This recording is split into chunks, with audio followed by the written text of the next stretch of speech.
التقى رسولنا صلى الله عليه وسلم مع إبراهيم في السماء السابعة عليهم السلام، فالرسول صلى الله عليه وسلم سلم على أبيه. كان هذا أعظم لقاء في العالم، يقول أكبر مؤتمر في التاريخ بين شخصيتين، ترى أحب شخصيتين إلى الله هو محمد وإبراهيم، وأعظم شخصيتين عند الله محمد وإبراهيم، وأكرم شخصيتين عند الله محمد وإبراهيم، وأشرف شخصيتين عند الله محمد وإبراهيم.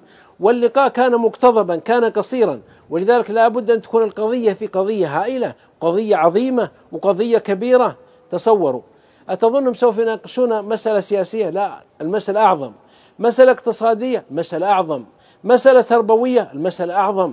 مسألة اجتماعية، المسألة أعظم. اسمع نص المؤتمر واللقاء. قال إبراهيم عليه السلام لرسولنا صلى الله عليه وسلم: بلغ أمتك مني السلام، عليه وعلى رسولنا والأنبياء والمرسلين الصلاة والسلام، وأخبرهم أن الجنة قيعان، طيبة التربة عذبة الماء، وأن غراسة سبحان الله والحمد لله ولا إله إلا الله والله أكبر، وفي لفظ ولا حول ولا قوة إلا بالله.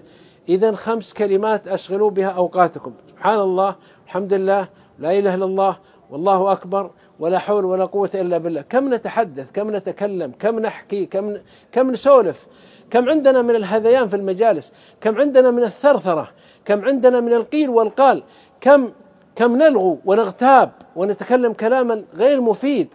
ارضوا ربكم، استدروا الرزق من السماء بالتسبيح، اطرقوا أبواب السماء بذكر الواحد الأحد، استنزلوا الرحمات من السماء بذكر الله، افتحوا مغاليق الرزق ومغاليق الحظ من الله والولد والصحة